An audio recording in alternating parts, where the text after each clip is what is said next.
सिद्धांत सरस्वती विजयते गौरीय गोष्ठीपति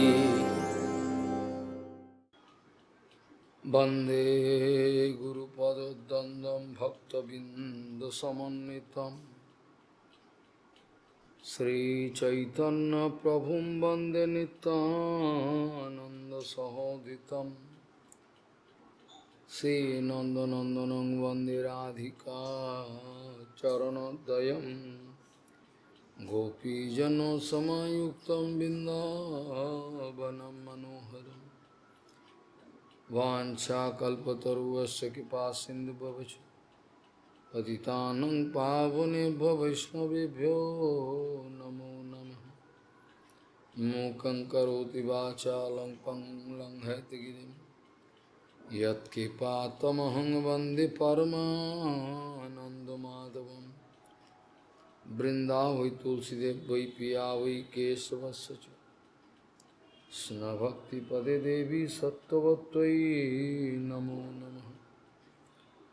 नारायण नमस्कृत्य नरं चैव नरोत्तमं देवीं सरस्वतीं व्यासं ततो जयो मुदीरये।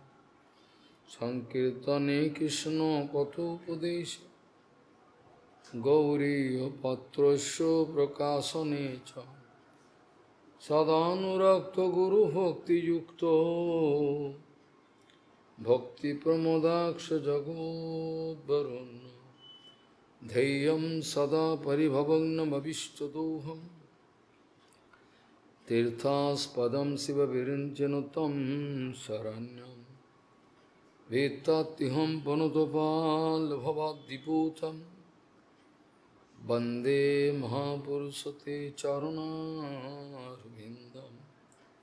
यत्पादपल्लवनखचन्दमनिच्छटाय विस्फुरिजित किमपि गपवधू स्वदर्शि पूर्णानुरागर स्वसागर सारमूर्ति साराधिका मयि कदा कृपां करोसि। श्रीकृष्ण चैतन्य प्रभु नित्यानंद श्री अद्वैत गदाधर शिवासादि गौरभक्तबिंद श्रीकृष्ण चैतन्य प्रभु नित्यानंद श्री अद्वैत गदाधर शिवासादि गौरभक्तबिंद। हरे कृष्ण कृष्ण कृष्ण हरे हरे हरे राम राम राम हरे। अजानुलंबित भुजौ कनकाबुदातो संकीर्तनैकपितरो कमलायताक्षो विश्वाम्बरो द्विजवरो जुगधर्मपालो वन्दे जगत्प्रियकरो करुणावतारो। हरे कृष्ण कृष्ण कृष्ण हरे हरे हरे राम राम राम हरे। नमामि गंगे तव पादपङ्कजं सुरासुरैर्वन्दितो दिव्यरूपं भुक्तिं च मुक्तिं च ददासि नित्यं भावानुरूपेण सदा नरानं। गङ्गातरङ्गरमणीयजटाकलापं गौरी निरन्तरविभूषि त्ववामभागं। नारायणो प्रियमनङ्गमदापहारं वाराणसीपुरपति भजवीशनाथं। वागीशजुष्वदने लक्ष्मीर्यस्य च वक्षसि यस्यास्ति हृदयसंवित् त्वं सिंहमहं भजे। हरे कृष्ण कृष्ण कृष्ण हरे हरे हरे राम राम राम हरे। তদেব রম্যম রুচিরম নবম নবম তদেব সৎসদমনুষো মহোৎসবম তদেব সৌকর্ণবন শোষণম নিনম যদুত্তম শ্লোকযশো অনুগীয়তে তদেব রম্যম রুচিরম নবম নবম তদেব সৎসদমনুষো মহোৎসবম তদেব সৌকর্ণবশোষণম নিনম যদুত্তম শ্লোকযশো অনুগীয়তে। গৌরী গোস্বীপতি শ্রীশিল ভক্তি সিদ্ধান্ত সরস্বতী গোস্বামী প্রভুপাদ পরমহংস জগৎগুরু জানিয়েছেন, যখন এই চোখ দিয়ে আর জগতের কোনো কিছু দেখবার কোনো ইচ্ছা থাকে না, রুচি থাকে না, যখন এই কান দিয়ে জগতের জড়জগতের কথা শোনবার কোনো রুচি থাকে না, যখন এই জিহ্বার দ্বারা জড়জগতের কোনো কিছু আস্বাদনের কোনো ইচ্ছা থাকে না, এইভাবে যখন সকল ইন্দ্রিয় গ্রাম জড়জগতের বিষয়ের পরিণতি অনুভব করে অতি সন্তর্পণ হয়ে যান, সাবধান হয়ে যান, সেই সময় তার পক্ষে হরিভজনের সুযোগ হতে পারে, আবার নাও হতে পারে। যদি এই সব ইন্দ্রিয় গ্রামকে জয় করার পর যেগুলো বিষয় থেকে উপরত হলো, তারপর যদি ভগবানের সেবায় কোনো আগ্রহ না দেখা যায়, যদি এই জড়জগতের যে কষ্ট দুঃখ থেকে খালি নিবৃত্তির ইচ্ছা থাকে, বা ব্রহ্মকে খালি ব্রহ্মবস্তুকে প্রাপ্তি করার ইচ্ছা থাকে, নির্বিশেষ ব্রহ্ম, সেক্ষেত্রে আর কিছু সুবিধা হলো না, সেক্ষেত্রে লাভ হলো না কিছু। গৌরী গোস্বীপতি শ্রীশিল ভক্তি সিদ্ধান্ত সরস্বতী গোস্বামী প্রভুপাদ পরমহংস জগৎগুরু জানিয়েছেন, যখন এই চক্ষু আর জড়জগতের কোনো কিছুই দর্শন করতে চায় না, যখন এই কর্ণ দ্বারা জড়জগতের কোনো বিষয় শ্রবণ করার আর রুচি থাকে না, সমস্ত ইন্দ্রিয় গ্রাম যখন এই বিষয় ভোগের পরিণতি উপলব্ধি করে অত্যন্ত সাবধান হয়ে যান, তখন হরিভজনের সুযোগ হতে পারে। বিষয়ে ধাবমান অবস্থায় কোনোদিন হরিভজন করা সম্ভব হয়ে ওঠে না। নিবৃত্ত তর্ষৈরূপগীয়মানাদ ভবৌ সদাচ্ছত্র মনোভিরামাদ কৌত্তম শ্লোক গুণানুবাদা বিরম্যে তো বিনা পশুঘ্রাত। পশুঘাতী এক হিংস্র ব্যাদ, যার কোনোদিনই সাধুসঙ্গ হয়নি, কোনোরকমভাবেই তার ধর্মকর্মে কোনো রকমের রুচি নাই, সেই ব্যক্তি ছাড়া এমন কোনো ব্যক্তি আছেন? সে কেমন ব্যক্তি যিনি ভগবানের কথা কীর্তনে আনন্দ পান না, কোনো রকমভাবেই তার রুচি লাগে না, ইচ্ছা লাগে না? এরকম কি করে হতে পারে? এটা বলছেন ভাগবতী মহাপুরাণে, নিবৃত্ত তর্ষৈরূপগীয় মানাত, যে কোনো নিবৃত্তি তর্ষৈরূপগীয় মানাত ভবৌষদা ছত্র মনোবিরামা ক উত্তম শ্লোক গুণানুবাদত বিরম্যেত বিনা পশুজ্ঞান। যেখানে ভগবানের কথা কীর্তনের অপার মহিমা, আনন্দ, কর্ণরসায়ন, যেটাকে বলে ভবরোগের ঔষধ, যেটাকে বলা হচ্ছে ভবরোগের ঔষধ, সেই কথা কীর্তন, তার মধ্যে কোনো রুচি নাই, কোনো আনন্দ পাচ্ছে না, এরকম ধরনের কোনো ব্যক্তি যদি হয়, নিশ্চয়ই সে ব্যাধ হবে, পশুঘাতী ব্যাধ। তো হতে পারে না। বিষয়ের প্রতি আকর্ষণ আবার ভগবানের প্রতি আকর্ষণ, দুটো একসঙ্গে কখনোই হতে পারে না, কোনো রকমভাবেই দুটো একসঙ্গে হয় না। আমাদের স্বার্থপরতা হয় যখন আমরা হরিভজন না করে বিষয়ে মনোনিবেশ করি, বিষয় ভোগের চেষ্টা করি, তাহলে সেটাকে স্বার্থপরতা বলা হয়। স্বার্থপরতার দুটো ব্যাখ্যা হতে পারে। একটা হচ্ছে আত্মাকে স যদি কেউ বলে, আত্মাকে যদি স বলে কেউ, তাহলে সেটার অর্থ হবে স্বার্থ মানে ভক্তি, এটা মানে হবে। আত্মাকে যদি আমি নিজেকে বলা হয়, আত্মাকে বলা হয় আমি, তাহলে সেখানে অর্থ মানে আত্মার অর্থ হরিভজন ছাড়া অন্য কিছু নয়, হরিভক্তি, যেটা ভাগবতী মহাপুরাণে প্রথম স্কন্ধেই বলা আছে, সবৈ পুংসাম পরো ধর্ম এত ভক্তির রথক্ষজে অহেতুকি অপ্রতিহতা জয় আত্মাসু প্রসিদ্ধতি। আত্মাসু প্রসন্নতা প্রাপ্ত হয় একমাত্র ভক্তির দ্বারা। কিম অলভ্য তৈ প্রসন্নে, ভগবানকে ভক্ত বলছেন, আপনি যখন আমার উপর প্রসন্ন থাকেন তখন আমার কি অলভ্য থাকে, সবই লাভ হয়, কিন্তু বরঞ্চ ভক্ত চান না, কোনো কিছু চান না। তাহলে স্বার্থপরতার যদি অ্যাবসলিউট অর্থ হয়, তাহলে সেটার মানে হয়ে যায়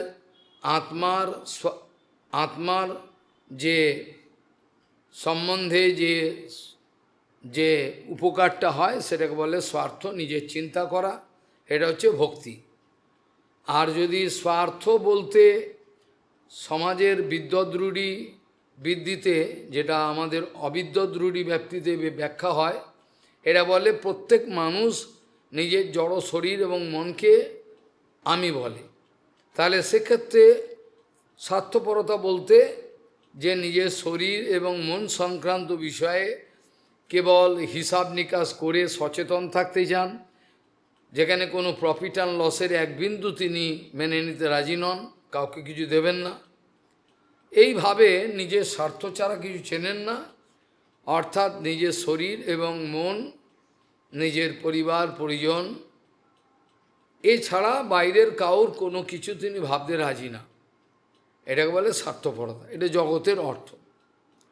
এই স্বার্থপরতায় যারা থাকেন তাদেরকে অনেকেই ঘৃণা করেন, আর যারা নিঃস্বার্থপরতা দেখান তাদের প্রতি সমাজের লোক অনেকটা অনুকূল ভাব প্রকাশ করেন, খুব ভালো, এরা কোনো স্বার্থপর নয়, এরা সমাজের অনেক উপকার করেন, লোকজনের উপকার করেন, এই ভাবনাটা সমাজের মধ্যে দেখা যায়। কিন্তু আমাদের এই সমাজে যারা নিঃস্বার্থপরতার প্রদর্শনী খুলেছেন, তাদের জীবন যদি দেখা যায়, সেই সব কমিটি, সেসব অর্গানাইজেশন, তাদের সেই সব ক্রিয়াকর্ম দেখলে বীভৎস অবস্থা দেখা যাবে, ভয়ঙ্কর অবস্থা। তাদের বাহ্য দৃষ্টিতে তারা পরোপকারের প্রদর্শনী খুলেছেন, কিন্তু ভেতরে তাদের এত ভয়ঙ্কর উলঙ্গ অবস্থা, তারা লুটে নিচ্ছেন। তারা যারা স্বার্থপর আছেন সমাজে, তাদের থেকে অনেক ভয়ঙ্কর তারা স্বার্থপর, কিন্তু তারা বাইরে প্রমাণ করছেন আমরা নিঃস্বার্থপর। এরকম ধরনের অনেক অর্গানাইজেশন আছেন যারা সারা পৃথিবী থেকে অনেক কিছু সংগ্রহ করেন, তার এক অংশ তারা খরচা করেন না, এইভাবে করেন। কেউ কেউ আবার মাদার নাম নেন, তার ডাইনি স্বরূপটা সমাজের লোক বর্তমানে যারা সচেতন তারা জানেন। এইভাবে আমাদের সমাজের এইরকম অবস্থা, বাস্তব সত্যের অনুসন্ধান কেউ করতে চান না, আর জানতেও চান না, যা আছি সেটা ভালো আছি, এরম ধরনের অবস্থা। বাস্তব সত্যের অনুসন্ধান করবার মতো কোনো রুচি কাউর নাই। প্রভুপাদ বলছেন, যেসব দল বা যেসব ব্যক্তি কায়েমি স্বার্থবাদী যারা বলছেন সব সমান, সব সমান, ঝামেলা কেন যাচ্ছেন আপনারা, সব সমান করে দিন। প্রভুপাদ বলছেন সমান করে দেবেন, সমান ঠিক আছে, কিন্তু কি সমান করবেন? ভালো মন্দ, পশু মানুষ, জ্ঞান অজ্ঞান, রাত্রির দিন সব সমান করে দেবেন? কী করে হয়? যারা এই ধরনের নীতিকে অনুসরণ করেন তারা বলছেন সমাজের জাতপাতের দর সব ফ্ল্যাট করে দিন, শূদ্র এ সব একই, অন্তর্য সব একই দরকার, তো একই তো রক্ত লাল দেখতে, এই ধরনের কথা বলছেন। তারা হচ্ছে ভয়ঙ্কর স্বার্থকামী, তাদের মধ্যে লুটে নেওয়ার অনেক ইচ্ছে, তারা বাইরে এরকম ধরনের একটা প্রদর্শনী খুলেছেন, তারা কত উদার তা তো হয় না। সেটা কোনো মতেই কোনো ব্যক্তি মেনে নিতে পারে না। কী করে হতে পারে? ভালো মন্দ থেকে আরম্ভ করে ধর্ম অধর্ম সব সমান কি করে হয়? এটা তো হয় না। কাজে নিঃস্বার্থপরতার প্রদর্শনী খুলে তার ভেতরে কত ভয়ঙ্কর স্বার্থপরতা চলছে এটা লোকে খবর রাখেন না। আমাদের বৈষ্ণবগণ তারা যারা বাস্তবিক বৈষ্ণব তারা স্বার্থপরতা বা নিঃস্বার্থপরতার কোনো আওতার মধ্যে আসেন না। তারা এসবের মধ্যে নাই। তারা স্বার্থপরতা বা নিঃস্বার্থপরতা এসব কোনো বিষয়ের মধ্যে তারা থাকেন না। তারা পরার্থপরতা অর্থাৎ পরের অর্থাৎ জীবাত্মার কার কিভাবে চরম মঙ্গল করতে হবে সেই ব্যবস্থাটা করতে চান। এই জন্য স্বার্থপরতা নিঃস্বার্থপরতার অনেক ঊর্ধ্বে পরার্থপরতা অর্থাৎ প্রত্যেক জীবাত্মার কি করে মঙ্গল করা যায়। ওরা মঙ্গল চাইছে না, কিন্তু যে কোনোভাবেই ঘুরিয়ে ফিরিয়ে এদের মঙ্গল করা কি করে যায় এই চেষ্টায় রয়েছেন। আর বস্তুবাদী ব্যক্তিগণ বলছেন গৌরীমঠ কী করেন? গৌরীমঠ কোনো ওষুধপত্র দেন কি? কোনো কাপড় জমা দান করেন? ভোজন দান করে ফুড ফর লাইফ আছে? কিছুই নেই। এইভাবে তারা পরার্থপরতার যে গোপন উদ্দেশ্য এটা কিছু অনুভব করতে পারেন না, যার জন্য সমাজের এই পরিস্থিতি বর্তমানে কিছু করার নেই। আর হরিকথা কীর্তন এখন একটা গল্প কথা। হরিকথা কীর্তন বাস্তবিক একটা গল্প কথায় দাঁড়িয়েছে। এটা বাস্তবিক হরিকথা হবে, কেউ শুনবে, শুনে মঙ্গল লাভ করবে, এগুলো এখন বর্তমানে একটা গল্প কথায় দাঁড়িয়েছে। এটা নাই বললেই হয়, ভয়ঙ্কর পরিস্থিতি। আমরা বিগত দিনগুলোতে যে আলোচনাগুলো করছিলাম তার মধ্যে ভগবান শ্রীকৃষ্ণ উদ্ধবজিকে বলেছিলেন 10টা বিষয়ের প্রতি নজর দিতে, কারণ যে 10টা বিষয় সাত্ত্বিক গুণের বৃদ্ধির কারণ হতে পারবে। শুধু সাত্ত্বিক গুণ নয়, যদি সে ক্রিয়াকর্ম নোংরা করে তা তামসিক গুণেরও কারণ হবে। এই যে 10টা বিষয় বলেছেন, সেখানে প্রজা বলতে আমি বলেছিলাম যে সন্তান যে জন্ম হয়, বেন রাজার কথা আদি বলেছিলাম, আর দ্বিতীয়বার বলা যাবে না। আর যে জন্মটার কথা বলা হয়েছিল, সেই জন্ম বলতে একটা মানুষের জীবাত্মার 3টে জন্ম হয়।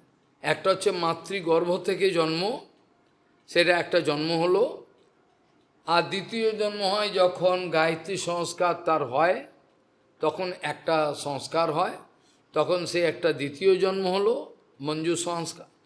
আর লাস্টে অর্থাৎ যেটাকে বলা হয় দীক্ষা, তার দ্বারা তৃতীয় জন্ম হয়, যেখানে চক্ষু একেবারে পরিপূর্ণভাবে খুলে যায়। এই 3টে জন্ম উপনিষদ আদি সব জায়গায় বলা আছে, এই 3টে জন্মের কথাই বলা আছে। যাদের এই 3 জন্মর সদ্ব্যবহার নাই, বা যাদের 3 জন্মের মধ্যে একটা জন্মই পায়, এমন তো আছে তারা দ্বিতীয় জন্ম পায় না, তৃতীয় জন্ম পায় না। তা এখানে ভগবান বলছে এই জন্মটা, এই যে জন্মের যে গোপন রহস্যটা, এটা খেয়াল রাখতে হয়। এই জন্মের প্রথম জন্ম, দ্বিতীয় জন্ম এবং তৃতীয় জন্ম, তৃতীয় জন্মেতে সদ্গুরু তার অনুগত জনের চক্ষু উন্মীলন এমনভাবে খুলে দেন যাতে আর কোনো বিষয়ে আকর্ষণ থাকে না, কোনো বিষয়তে থাকবে না। সমস্ত তেতো মনে হবে সমাজের যা কিছু ভোগবিলাস যা কিছু হচ্ছে। স্বপ্ন যেমন মানুষ দেখে, স্বপ্ন দেখে উঠলে পরে অবাস্তব, ঠিক সেরকম স্বপ্ন মানে স্বপ্ন নিদ্রা নুগো যথা, যেমন স্বপ্ন দেখে মানুষ, দেখে বাস্তবে জেগে উঠলে পরে এটা মিথ্যা, এটা কিছু নয়, সেরকম এই সংসারে যা কিছু যেটার প্রতি সমস্ত সবাই আকর্ষিত হচ্ছে, সেই সব বস্তুগুলো সেই গুরুদাসকে কোনোদিন আকর্ষণ করতে পারে না। এইটি লক্ষণ হলো বাস্তব গুরুদাসের লক্ষণ, তাকে করতে পারে না। জন্মর ব্যাপার, কেউ যদি অন্তর্জ জন্ম হয় তাহলে তো আর কিছু করার নেই। আর জন্মটা যে হয় তার কি দোষ, জন্ম হয়েছে, এটা পাগলের কথা। জন্মটা তো হয় কর্মফলে, যার যা জন্ম হবে সেটা কর্মফলে হবে। এ ওখানে জন্ম গেল, ও ওখানে প্রত্যেকটা জন্ম তার কর্মফলেতে হয়, কর্মফল ছাড়া জন্ম হয় না। কোনো মূর্খ বলবেন বাচ্চাটা কি দোষ করেছে, বাচ্চাটার কি দোষ, বাচ্চাটারও দোষ আছে, বাচ্চাটার দোষটা প্রকাশিত হয় নাই, বাচ্চাটারও দোষ আছে। বাচ্চাটা তো পুরো চিরকাল বাচ্চা ছিল না, পূর্বে একটা দেহ ছিল, সেখানে তার কর্মফল করেছে, কর্মফলে সে এই জন্ম লাভ করেছে, করে এবার দরিদ্র ঘরে একটু দুধও দিতে পারে না মা। আমি খড়গপুর স্টেশনে ইন্ডিয়ান ইনস্টিটিউট অফ টেকনোলজি থেকে প্রায় যেতে হতো, স্টেশনে দাঁড়িয়ে যে খড়গপুরে দেখি একটা মা কচি বাচ্চা, দুধের বাচ্চাকে একটা চা কিনে তার মধ্যে পাউরুটি ডুবিয়ে এরকম মুখে গুঁজে দিচ্ছে। আমি দেখলাম ভালো করে, কি আশ্চর্য, বাচ্চাটার কি কপাল, সেটা দুধ খাওয়ারও তার ক্ষমতা আর হয়, কিচ্ছু করার। কাজেই ওই বাচ্চাটার কর্মফল। আবার একটা বাচ্চা সোনা দানা ছড়িয়ে ফেলছে চারিদিকে, সোনা দানা কুকুরের কথাই ধরি, মানুষের কথা ছেড়ে দিন, কুকুরের কথা ধরলে তাহলে কুকুর এক একটা বিদেশি বাড়িতে বা আমাদের এখানেও ধনীর বাড়িতে কীরকম যত্ন পায় বেড়াল কুকুর, আপনি দেখলে পুরো আপনি পাগল হয়ে যাবেন। কি করে হয়? আমাদের বেহালায় ইউনিয়ন ড্রাগস বলে একটা কোম্পানি ছিল, তার মালিক ছিলেন দুই বাবু, খোকা বাবু আরেক, তাদের বাড়ি ছিল আলিপুর। সে আলিপুরে তারা 7টা না কটা 8টা কুকুর পুষত, এক একটা চেম্বার, কেউ 8 ডিগ্রিতে থাকেন, কেউ 15 ডিগ্রিতে থাকেন, সব বিদেশি কুকুর, তাদের জন্য মাস্টার রয়েছে, কে কোনটা খায়। তা আমি অবাক হয়ে গেলাম, তার কুকুরের কতটা ভাগ্য। কুকুর মালিকের সঙ্গে এসি গাড়িতে ঘুরছে, কুকুরকে নিয়ে হরিদ্বারে যাচ্ছে, কুকুর এসি গাড়িতে যাচ্ছে, তা কুকুরটাও তো ভাগ্য করেছে। কুকুরটা যদি ভাগ্য না করতো তাহলে আমাদের অর্ডিনারি মানুষগুলো এসি তো পাচ্ছেন, ভাগ্য করেছে। এইভাবে যে যা কর্মফল অনুযায়ী চলে, কিচ্ছু করার নেই। তাহলে জন্মের ব্যাপারটা অনেক গুরুত্বপূর্ণ। 3টে জন্ম যারা সঠিকভাবে কাজে লাগাতে পারেন, যারা কাজে লাগাতে পারেন তাদের সাকসেস, তারা অবধারিত হয়ে যাবে। কিন্তু কাজে লাগাতে পারে না, সবচেয়ে মুশকিল হয় ওখানে, বিভিন্ন মায়া থাকে, পরিবেশ। ধ্যানের কথা বলেছিলাম, ধ্যানের কথা বলতে গিয়ে বলেছিলাম, ধ্যান বলতে আমরা ইংরেজি কথা বা যে মানেটা বুঝি এটা হচ্ছে মেডিটেশন, এরা আমরা হাত বুঝে বলতে। কিন্তু এখানে যে ধ্যানের কথাটা বলছে, যার যে বিষয়ের প্রতি মনোনিবেশ রয়েছে, ধ্যানের বস্তু অর্থাৎ ধেয়, আমার ধেয় বস্তু বিষয়, তাহলে বিষয় যদি আমার ধেয় বস্তু হয় তাহলে আমি ভগবানকে কি করে পেতে পারি? আমার তো ধেয় বস্তু বিষয় হচ্ছে, বিষয়াসক্ত চিত্তানাম কৃষ্ণাবেশ সুদূরত। আমার ধেয় বস্তু একজন কামিনী, ওটা ছাড়া আমি কিছু বুঝতে পারি, সব ধারাধীন কাজ করে হয়ে যাবে, নজর রয়েছে, তাহলে আমার ধেয় বস্তু ওটা হবে। কাউ ধেয় বস্তু তার সন্তান হয়ে গেল। এইভাবে বিক্ষিপ্তভাবে আমরা খণ্ড বস্তুর ধ্যান করি। প্রপাত বলছেন আমরা সবাই কিন্তু কম বেশি সবাই ধ্যান করি, কেউ বলতে পারবে না ধ্যান করি না, একটা লোকও নেই পৃথিবীর বলবে না ধ্যান করি। ধ্যান সবাইকে করতে হয়, কিন্তু সে বিষয়ের ধ্যান করছে, খণ্ডবস্তুর ধ্যান করছে, কেউ বিজনেসের ধ্যান করছে, কেউ মদের বোতলের ধ্যান করছে, কোনো না কোনো ব্যাপারে তাদের একটা ধ্যান আছে, ওই ব্যাপারেই নজর তাদের, ওর বাইরেই যেতে পারে না। ধেয় বস্তু তাদের বিভিন্ন খণ্ডবস্তু, খণ্ডবস্তুর ধ্যান করলে সেরকমই লাভ হবে। আর অখণ্ড বস্তুর ধ্যানের কথা যদি বলা হয় তাহলে এই ধ্যানটার কৃষ্ণ যারা বলতে চাইছেন, তুমি কি বস্তু, কেমনভাবে, কি চরিত্র, কি স্বভাব নিয়ে ধ্যান করছো, সেই পরিমাণে তোমার জাগ্রত হবে। শত রজতম কোনটা বাড়বে সেটা তোমার উপর নির্ভর করছে। তাহলে যদি সাত্ত্বিক ধ্যান সত্যি করে বলা হয় তাহলে কিন্তু বিষ্ণুচরণ ছাড়া আর কোনো ধ্যানের কথা বলা যায় কি? তদ্বিষ্ণু পরমম পদম সদা পশ্যন্তি সুরয়ো বিভো চক্ষুরাত। সাধুগুরু বৈষ্ণব তারা চোখ চেয়ে ধ্যান করেন, তাদের চোখ বুঝতে হয় না, এইভাবে নিরন্তর তারা ধ্যান করেন। সেই তাদের ধ্যেয় বস্তু ভগবানের চরণে। গোপিকাগণের ধ্যানে বসতে হয় না, যেটা শ্রীমতী রাধারানী রেগে গিয়ে, প্রেমের রাগ, রেগে গিয়ে কৃষ্ণকে বলছেন, কুরুক্ষেত্রে যখন দেখা হয়েছিল, কৃষ্ণকে ভৎসনা করছেন, তোমার কোনো কাণ্ডজ্ঞান কিছু নেই, স্থানাস্থান না করো বিচার, তুমি গোপিকাগণকে ধ্যান শেখাচ্ছ উদ্ধবকে পাঠিয়ে, তোমার কাণ্ডজ্ঞান নেই। এটা প্রেমের ভালোবাসার স্থানাস্থান না করো বিচার। নহে গোপী যোগী জ্ঞানী, যে ধ্যান করি পাইবে সন্তোষ। গোপিকাগণকে তুমি কি ভেবেছ ধ্যান করবে হিমালয়ে গিয়ে? তুমি উদ্ধবকে দিয়ে ধ্যান শেখাচ্ছ আমাদের। আরে আমরা বলছি তোমাকে ভুলতে চাই, আমাদের ধ্যান ভেঙে দাও, এটা হচ্ছে না। ধ্যান মানে কি? দেহ বস্তু। ধ্যান মানে দেহ বস্তুর প্রতি নজর। সেই ধ্যানের অনেক পদ্ধতি আছে, প্রাণায়াম, প্রত্যাহার, ভাবে ধ্যান ধারণা, অনেক কিছু। কিন্তু প্রথম বস্তু হলো আমরা ইচ্ছে করলেই দেহ বস্তু ধ্যান করতে পারি। আমি এখন বললাম কাল থেকে এক কাজ করবে, সূর্যমণ্ডলের মধ্যে গৌরকে দেখবে, বলে তো দিলাম, কাকে বললাম? কোন বাচালকে? ও দেখতে পারবে? ক্ষমতা আছে? ও যে বসবে ওর মধ্যে দেখতে পারবে? চেষ্টা করবে, আবার বিষয়ে চলে যাবে, আবার গা চুলকাচ্ছে, যেন মন অস্থির হচ্ছে, মালা করতে করতে এদিক ওদিক চাকা চলছে, স্থিরতা নাই। এই স্থিরতা আনতেই তো জন্ম জন্ম চলে যায়, খালি স্থিরতা আনতে। যেটা ভাগবতী মহাপুরাণ বলছেন, মন এব নিগ্রহ লক্ষণান্তা। যে কোনো পদ্ধতি যাও, যা কিছু করো, মন আগে বশীভূত হলো কিনা, আর কোনো কথা নেই। মন বশীভূত না, যদিও ভক্তি রাজ্যে মনের অতটা না, সংকীর্তন করতে করতে মন আপনি হয়, অন্য অন্য পদ্ধতি তো ভয়ঙ্কর, সম্ভব না।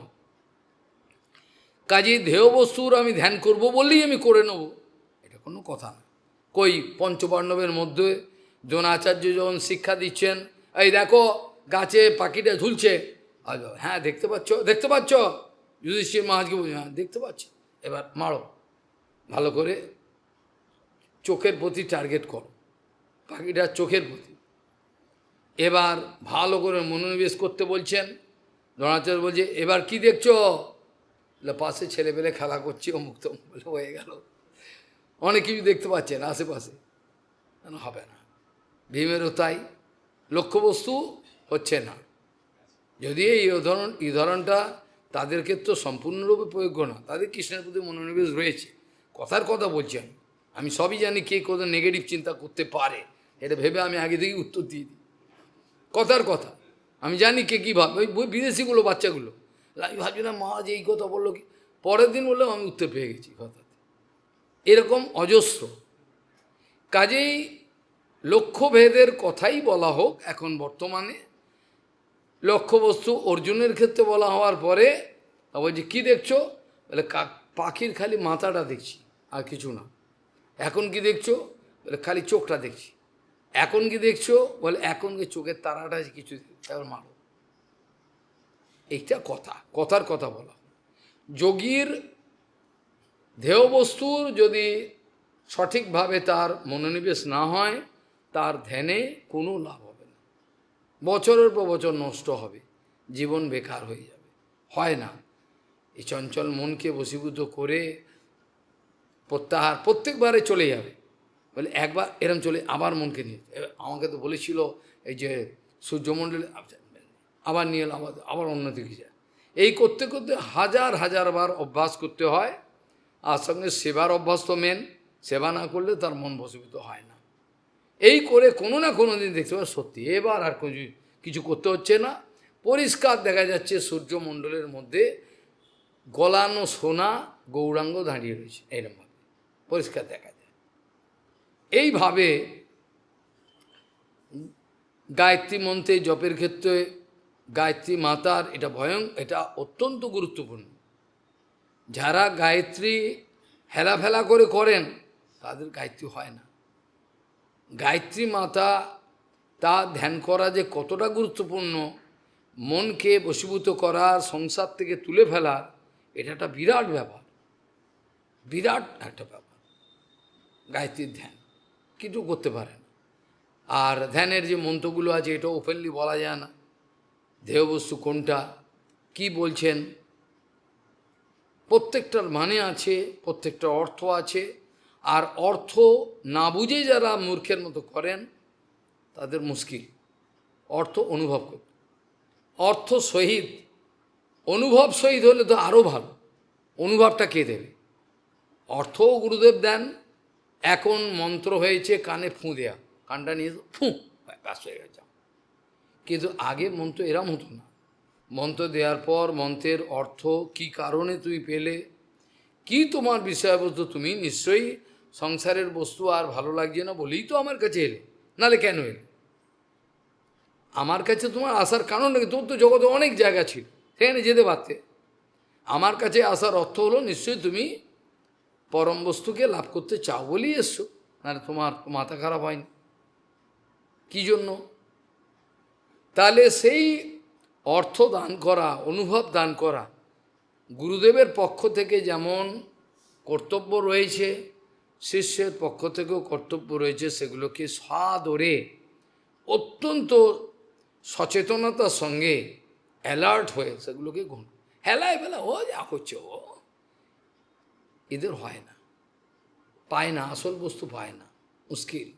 অ্যালার্ট একটা গুরুপাদ পদ্মের হয়তো দেখা যায় কয়েকশো শিষ্য, তার মধ্যে এক আধজন হয়তো বাস্তব কৃপা পেলেন, এক আধজন বাস্তবিক কৃপাটা পেয়ে গেল, বাকি ও পেয়েছেন সমান, যেরকম পরিমাণে নয়। তাহলে ধ্যান কথাটার মানে বিভিন্ন দিক দিয়ে আলোচনা করলে যদি স্বাভাবিকভাবে এর অর্থটা আমরা অনুভব করতে চাই, তাহলে সারা দিনের মধ্যে সকাল থেকে রাত পর্যন্ত, স্বপ্নে পর্যন্ত আমার ধ্যেয় বস্তুটা কোনটা, আমার অবজেক্ট কী, সেইটার উপর নির্ভর করছে আমার কি হবে, কি গুণ আমি পাব। কেউ যদি তমগুণের ধ্যান করে, তমগুণের বস্তু বা তমগুণের কোনো দেব কিছু করলো ধ্যান, কোনো তমগুণের দেবতার ধ্যান করল, তো তমগুণই পাবে। শ্মশানকালীর ভজন করে সাত্ত্বিক হয়ে গেছে, কোনো ছাগল দেখাতে পারবে? তর্ক করা যায় অনেক, তর্ক অনেক করা যায়, কিন্তু তর্কের প্রতিষ্ঠা নাই। তর্কের প্রতিষ্ঠা কোথায় আছে? আমি পুঁটি মাছের ওই যে খেয়ে নিলাম, খেয়ে নিয়ে আবার আমি ধ্যান করতে বসলাম, গরুর মাংস খেয়ে, ছাগলের দল, মিথ্যে কথা আর জায়গা পায় না, ধ্যান করছে, সারা পৃথিবী বিখ্যাত হয়ে গেল গুন্ডামো করে। এই তো চলছে, জগতে কিছু করার নেই। সিদ্ধান্তি মহারাজ বলতে তো গুন্ডা, ধর্মীয় গুন্ডা। আর আমাদের এখন কত গুন্ডা হয়েছে। সিদ্ধান্তি মহারাজের চরণে দণ্ডবত, তিনি যদি এখন থাকতেন ভালো হতো, এক একটা গুন্ডাকে ধরতেন গিয়ে গলা টিপে, চলে গেছেন তারা। ওই সময়ে এত বছর আগে বলছেন ধর্মীয় গুন্ডা, ওপেনলি ও সভাতে। তাহলে এখন থাকলে কি করতেন তিনি? প্রত্যেকেরা গিয়ে গলা টিপে ধরতেন, বেটা গুন্ডার দল, ভজন করতে এসছো বেটা। হ্যাঁ, তাহলে ধ্যেয় বস্তুর নির্ণয় হওয়া দরকার। কি বস্তুর আমি ধ্যান করছি? আমি বিষয়ের ধ্যান করছি না, কামিনীর ধ্যান করছি, কামিনী কাঞ্চনের ধ্যান করছি, প্রতিষ্ঠার ধ্যান করছি, কি ধ্যান করছি? সেবা করছি, মাথামুন্ডু করছি। আরে সেবা করলে তো পাওয়ার বাড়বে। কেউ সেবা করে শক্তি পায়নি, দেখান দিকে আমাকে একটা উদাহরণ দেখান। গুরুদেবের সেবা করেছে, অন্তর থেকে শক্তি পায়নি, নিজেই গুরু হয়ে গেছে। গুরুদেব গুরু বানিয়ে দিয়েছেন তাকে, তাকে আর জোর করে গুরু হতে হয়নি। আমার নামটা লোকে জানুক, এমনি হয়ে গেছে। সদ্গুরু বৈষ্ণব চায় না, প্রতিষ্ঠার স্বভাব এই, যেই না চাহে তার হয় বিধাতা নির্মিত। মাধবন্দীপুরে পালাচ্ছে, কালকেই আমাকে এসব জড়িয়ে ধরবে, এসব পাফা ধোয়াবে, ধূর জঞ্জার পালাবে, কিন্তু তার পেছনে প্রতিষ্ঠা দৌড়াচ্ছে। বাস্তবিক বৈষ্ণবকে চিনতে হলে এইটা খেয়াল করতে হবে, এইগুলো খেয়াল করতে হয়, কিভাবে তিনি প্রতিষ্ঠা থেকে বাঁচিয়ে থাকতে চান। তা নাহলে হাজার হাজার লোক এসে বিরক্ত করবে। এইভাবে বাঁচতে চান, অন্য জায়গায় যান, এখানে বিরক্ত করেছেন, অন্য জায়গায় যা ভালো হবে। আমাদের বৃন্দাবনে রাধাকুণ্ডে একজন বেদান্তের একজন বাবা ছিলেন, তিনি গুরু মহারাজকেও ভালোবাসতেন, আমাকেও ভালোবাসতেন। যদিও আমাদের গৌড়ীয় মঠের নয়, আমি আর পরিচয় পুরো দেবো না, কিন্তু তিনি এত ভালো বেদান্ত জানতেন, কল্পনা করা যায় নিষ্কিঞ্চন। কেউ ফল মূল নিয়ে এলে নিয়ে যাও, নিতেন না, কিচ্ছু না, টাকা পয়সা কিচ্ছু নেবেন, কোনো মতে চলে গেলেই তার হল। যখনই কোনো লোক আসতেন, মহারাজ কৃপা করুন বলে, কিছুক্ষণ করে বলতেন ওই মহারাজের কাছে যাও, মানে সব পাবে। বলে কি করতেন, তিনি একজন বদমাইশের কাছে পাঠান, ওখানে যাও, ও দেখতে পাচ্ছে এ আসল জিনিসের জন্য আসেনি, এই জন্য পাঠিয়ে, ওর কাছে অনেক ভালো সুবিধা আছে, ওখানে যাও, অনেক সুবিধা আছে ওখানে, ও আচার্য নাম করা, যাও।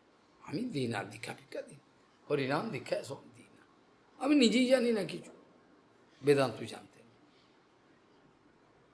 কাজেই যার সত্যি সত্যি জ্ঞান আছে, তাকে যদি কেউ উপেক্ষা করে, তাদের ক্ষতিটা কার? ক্ষতিটা তো সমাজের ক্ষতি হয়ে গেল, লাভ কিছু হলো না। কাজেই ধেয় বস্তুর কীরকম ধরনের মনঃসংযোগ আছে আমার, কি বস্তুর আমি ধ্যান করছি, রাজসিক তামসিক বা সাত্ত্বিক, সেই অনুপাতে আমি তার ফল পাবো, আর অন্য কিছু পাবো না, অন্য কিছু হতে পারে না। নরোত্তম ঠাকুর এই ব্যাপারটাকে পরিষ্কার করে দিয়েছেন, সাধনে সাধিবে যাহা সিদ্ধিতে পাইবে তাহা, পরিষ্কার বলেছেন। সাধনে তুমি যা করছো, সিদ্ধিতে তুমি তাই পাবে, এর বেশি কিছু পাবে না। সারা জীবন কি সাধন করলে, সারা জীবন যে সাধন করলে, কি সাধন করলে, তাহলে ফল পাওয়ার সময় কি ছপ্পর ফেটে আসবে? সাধনে সিদ্ধিতে তাই পাবে, কোনো কিছু লাভ। যতই করো পাগলের মতো ছটপট, গুন্ডাগিরি করো, টাকার বল বাড়াও, কিচ্ছু করতে পারবে না, লাভ কিচ্ছু হবে না। খালি হাতে ঘাটের মোড়ার মতো মোড়ে চলে যাবে, বড় হরি হরি সম্মান লোকে দেবে মালা, লাভ হবে না কিছু। আমাদের যাজ্ঞবল্পের একটা কথা বলেছিলাম না, দুটো ছেলেকে ব্রহ্মজ্ঞানের জন্য পাঠিয়েছেন, এটা আগেও বলেছে। যখন সেই দুটো ছেলে ফিরেছে, যাজ্ঞবল্ক্য বলছেন, বড় ছেলেকে বলছেন, কি বুঝেছো বাবা ব্রহ্ম বলো, বড় বড় লেকচার দিচ্ছে, এ ব্রহ্ম এই সেই। তিনি রেগে গিয়ে এক ধমক দিলে, চুপ করো তুমি, কারণ বুঝতে পারলেন এর ব্রহ্মজ্ঞান হয় নাই, একে ফরম ফরম ফরম ফরম করছে, যেমন ফোড়ন কাটে না, তেলের মধ্যে দিয়ে তেলটা গরম টুক করে ফোন দেবে, ফোড়ন কাটছে, লাভ কি? তিনি বুঝতে পারলেন, ধপ চুপ কর। ছোটো ছেলে বলল, তুমি কি বুঝেছো বাবা ব্রহ্ম? ছোটো ছেলে বলতে পারছে না, বাবা চোখের দিকে তাকায় আর চরণের দিকে তাকায়, বড় বড় চোখ করে, কিছুই কথা বেরোচ্ছে না। যাজ্ঞবল্ক্য বললেন, তুমি বুঝেছো, তুমি বুঝেছো ব্রহ্ম কী বস্তু। যখনই কেউ ব্রহ্ম কী বস্তু জানতে পারে, অনুভব করে, তখন আর তার জিহ্বায় লেকচার আসে না, লেকচার বাকি লোকের আসে, যে হাড়ে হাড়ে বুঝেছে যে বস্তুটা কি, কিসের জন্য আমি জীবনটা দেবো, যে অনুভব করে, তার আর লেকচার আসে না। কোনো জায়গায় সে লেকচার দিতে যায় না, যেখানে লেকচার যেত অন্য লোক ডেকে দিন, অন্য সাধু ডেকে দিন, লেকচার দেওয়া তার ইচ্ছা না। কিছু অনুভবের কোনো কথা যদি কেউ অনুভব চেষ্টা করে, কৃষ্ণদাস বাবাজি মহারাজ বলেছিলাম, পাবন সর্বত্রী বললেন, মহারাজ কেমন আছেন, শরীর ঠিক আছে, এই যাও তো যাও তো যাও যাও যাও, বিরক্ত করুন, তাড়িয়ে দিতেন। কেন? ওই শরীরের মনে করিয়ে দিচ্ছে, আমার শরীর ভালো আছে, তো কোথা থেকে এলি? আর যিনি এসে বলতেন, দৈন্য করে বসতেন পাবন ধর দণ্ডবোধ করে, ওখানেও সনাতন গোস্বামী ভজন কুটিরে আজ থেকে 15-20 বছর আগে হরিকথা হয়েছিল, ওখানে থাকতাম, মাদুকুড়ি করে খেতাম, বলতে একটু হরিকথা বলুন, ভগবানের ইচ্ছা হতো। গোস্বামী মহারাজের এই পারে হচ্ছে পাবন সরোবরের এই পারে গোস্বামী মহারাজ, ওখানেও অনেক হরিকথা হয়েছে, যেখানে আমাদের সেই ওই মহারাজ সৌতি, কি মহারাজ, সৌতি মহারাজ নাকি ভুলে গেলাম, প্রচণ্ড ভালোবাসতেন, নিজে রান্না করতেন আর কিছু মাদুকুরি আনতেন, আর যখন ধুলো ফুলো নিতে যেতেন, আমি রেগে যেতাম, গালাগাল দিতাম। আমাদের আমি ভাই কিন্তু রেগে যাবো আপনার ওপর, রাগুন দেখি দেখি একটু রাগুন বলতেন, ইচ্ছা করে এগুলো করতে হবে আমাকে রাখাবার জন্য। এমনি অনেক জ্যেষ্ঠ সৌতি মহারাজ। আর ওর গুরু মহারাজ ছিল, ওদের গুরু মহারাজ ছিলেন, তিনিও ছিল বিষ্ণু মহারাজ। মাঝে মাঝে সভাতে আসতেন, হরিকথা বলতেন। আমি বয়স ছোট, নারায়ণ মা বলছে একে বলতে বলুন প্রভুকে, বলতে হতো। যাই হোক, তা এই যে অনুভবগুলো, নিষ্কিঞ্চনতার যে অনুভব হাড়ে হাড়ে, এখন আমাকে এটা তো মুছতে পারবে না। আমি যদি এটা গল্প করতাম তাহলে আমার জীবন থেকে মুছে যেত। কিন্তু হাড়ে হাড়ে এগুলো যে অনুভব করেছি, এগুলো মোছা যাবে না। সেই দিনগুলো আমি স্বপ্নের মতো আমার আসে, কীরকম নিষ্কিঞ্চনভাবে ঘুরতাম, এভাবে চেষ্টা করতাম নানা রকম। সেইগুলোর একটা আলাদা আনন্দ ছিল, আর এখন একটা আলাদা আনন্দ, দুটো এক। কোনো ব্যক্তি যদি পাবন সরোবরের কাছে এসে মহারাজের ভজন কুটিরে, মহারাজ কৃপা করুন, ভজন হলো না, একটু দয়া করে কিছু বলুন, অত চেষ্টা করছি ভজন হচ্ছে না, বসো বসো বসো বসো বলে তাকে আদর করে বসিয়ে দুটো কথা বলতেন। এইভাবে বেশিরভাগ ক্ষেত্রেই যারা বাস্তবিক সাধু, তারা এইসব সঙ্গগুলোকে চলে যেতে পারে, এড়িয়ে যান। তাদের প্রতি দয়া হতে পারে যদি তাদের কপটতা না থাকে। দয়া হবে না এমন কোনো কথা নেই, কিন্তু নিষ্কপট হতে হবে। একটাই গুণ, যোগ্যতা বিচারে কিছু নাহি পায় তোমারও করুণা সার। এটা তো বটে, যোগ্যতা বিচারে কিছু নাহি পায় তোমারও করুণা সার, কথাটা সত্য। তারপরেও তো একটা কথা আছে, সেই কথাটা কি? সেই কথাটা কি? এটা হচ্ছে নিষ্কপট ভাবটা আমার আছে কিনা। যোগ্যতা বিচারে কিছু না, এটাও ঠিক, এটা 100 ভাগ ঠিক। তারপরেও একটা কথা আছে, এটা আমি যোগ্যতা বিচার উনি করবেন না, ঠিক আছে, কিন্তু আমি কি নিষ্কপট না আমি কপট, সেই ব্যাপারটা গুরুত্বপূর্ণ। না যদি হয় তাহলে উনি কি কৃপা দেবেন, কৃপা নিয়ে রাখতে পারবেন। তাহলে ধ্যানের কথা মোটামুটি একটু আলোচনা করা হলো, কোন বস্তুর কেমনভাবে ধ্যান করা উচিত। আর বৈদিক মন্ত্রেতে প্রথমেই, আহ্নিকের প্রথমে তদ্বিষ্ণু পরম পদম সদা পশ্যন্তে সুরয়িত বলা আছে এগুলো। আর তারপর বলা আছে মন্ত্র। এখন সমাজে বিভিন্ন রকম মন্ত্রের প্রচলন আছে, আছে তো। কেউ ভূতপ্রেতের মন্ত্র শ্মশানে করছে, শ্মশানে মরার ওপর। আমাদের বৈখনস গোস্বামী মহারাজ, তারা প্রভুপাদের পার্শ্বদ হলেও একটা লীলা করেছেন। তিনি ছিলেন স্মার্ত ব্রাহ্মণ, রাজার রাজপণ্ডিত। তিনি তার পূর্বের কথা বলতেন যে কীভাবে শ্মশানে গিয়ে মৃতদেহের ওপর বসে মন্ত্র জপ করতেন, কিভাবে করতেন, এবং সেটাও অমাবস্যার দিনে ভয়ঙ্কর চাঁদে। ওনার একটা বন্ধুও গেছিল একসঙ্গে, বন্ধু ভয়ে পালালো, থাকতে পারলো না, ভয়েতে চারিদিকে পেতাত্তা তো হ্যাঁ হ্যাঁ করছে শ্মশান, উনি নড়বেন না।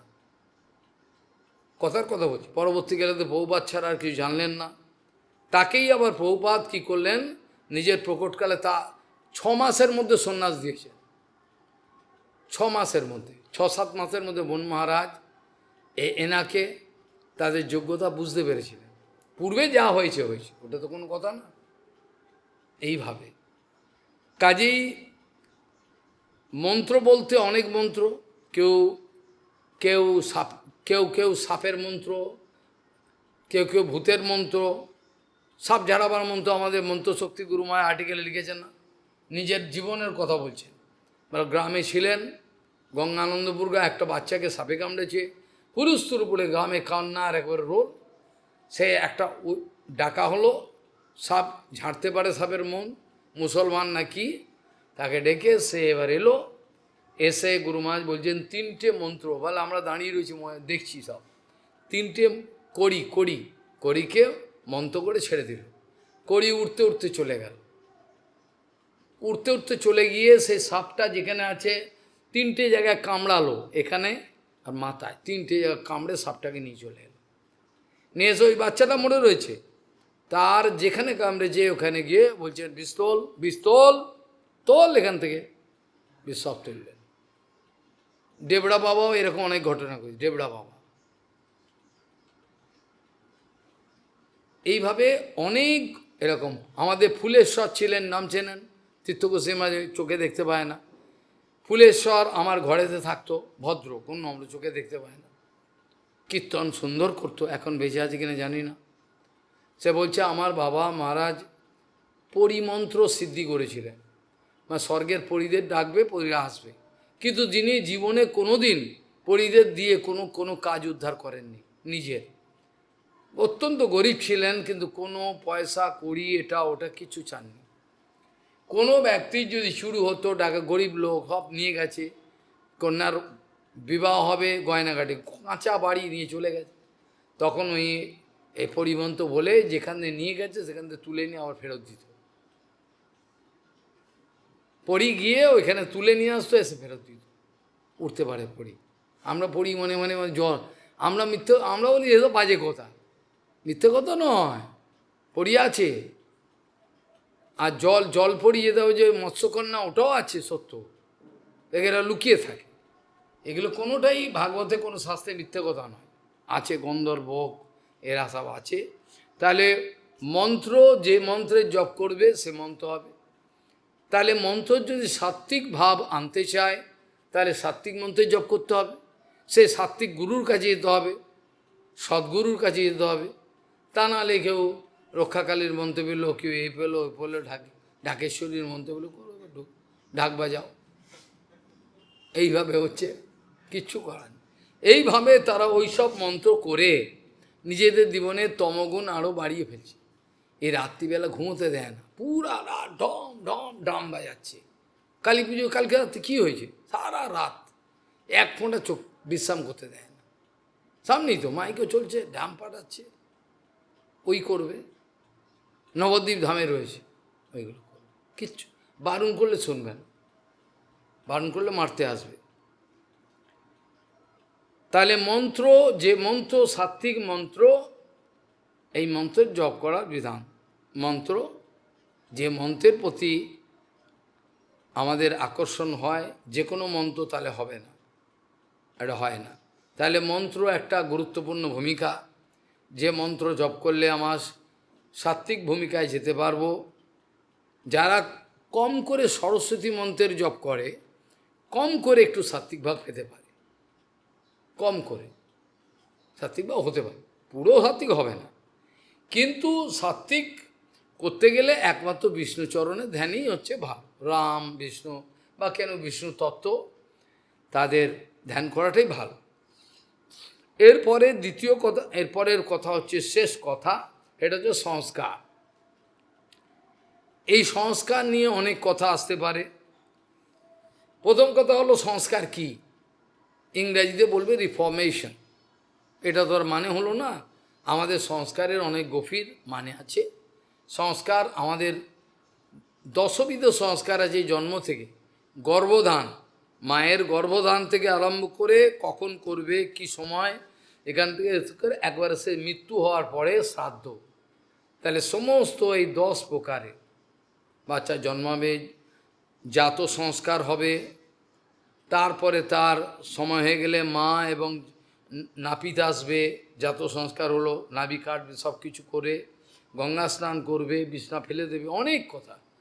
তারপরে এবার তার আস্তে আস্তে বয়স হবে, তা অনেক সংস্কার, মঞ্জু সংস্কার, এই তারপর অনেক কিছু, চূড়াকরণ, নামকরণ, অনেক কিছু হবে, হয়ে পরে আবার তারপরে এগোবে। তারপরে এবার জীবনের দীক্ষা সংস্কারের কথা আছে, যেটা গায়ত্রী সংস্কার, এইগুলো অনেক সংস্কার হতে হতে অন্তিমে যখন মানুষ মরে যায়, তখন তার হলো, হয়ে গেলে পরে এই সংস্কার হলো। তাহলে এই সংস্কারগুলোর প্রত্যেকটা কিন্তু বৈদিক ধারাতে, বৈদিক শিক্ষাতে এগুলো সব আছে আমাদের। কাজে এই সংস্কার কথাটার মানে, যে যেরকম প্রকৃতির তার কাছে সে মানে হবে, তাই কি না? যে প্রকৃতির তার কাছে সে মানে, পাড়ার কোনো লোক বা আমরা যখন বয়স ছোট ছিল, তখন আমরা স্কুলে পড়তাম, হঠাৎ একবার, তখন আমেরিকার প্রেসিডেন্ট ছিলেন রোনাল্ড রিগান, তারপর হলেন বিল ক্লিন্টন। একবার নিউজ পেপারে এলো ইনি নিজের চুল সংস্কার করার জন্য একটা কোটি কোটি টাকার মালিক যারা যায় ওখানে গেছেন, সমালোচনা বেরিয়েছে কেন পাবলিকের পয়সায় উনি এত দামি সেলুনে কেন গেলেন, এয়ারপোর্টে কোনো একটা সেলুনে, তাহলে উনি দাড়ি চুল সংস্কার করতে যাচ্ছেন, এটাও তো সংস্কার, মাথা কাটলো এই কাটলো সংস্কার, যার যেটা মানে। কেউ বাড়িতে সকাল থেকে উঠে চাকর চাকরানি লাগে, এই পাশেই আছে দেখবেন, ভজনের কোনো নাম নেই, চাকর চাকরানি সব করছে, পরিষ্কার পরিচ্ছন্ন সব করবে, এটাও সংস্কার। আবার আমাদের অম্বরীশ মহারাজও সংস্কার করেছিলেন, মন্দির সংস্কার করতেন না, সবই মন কৃষ্ণ পদারবিন্দয় বা চাংসে বৈকুণ্ঠ গুণানুবর্ণনে করৌতন মন্দির মার্জনাদিশু শ্রুতিম চকারোচ্যুত সৎকথোদয় মুকুন্দ লিঙ্গালয় দর্শনে দিশৌ তদ্ভিত্ত গাত্র স্পর্শে অঙ্গ, অনেক কিছু কথা বল। তাহলে অম্বরীশ মহারাজের সংস্কার হলো মন্দির সংস্কার করবে।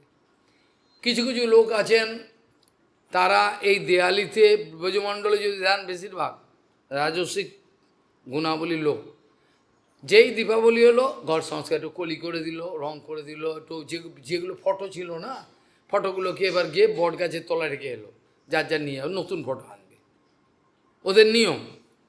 যেখানে গয়াকুর যেখানে যাবে ভর্তি, এইভাবে আমি কত ফটো ওখান থেকে তুলে এনেছি, ফটোগুলো ফেলে দিয়েছি কি, ওরা নিয়ম হলো দেওয়ালির দিনে ওই ফেলে দেবে, আমার নতুন ফটো আনবে, সাজাবে ঘর।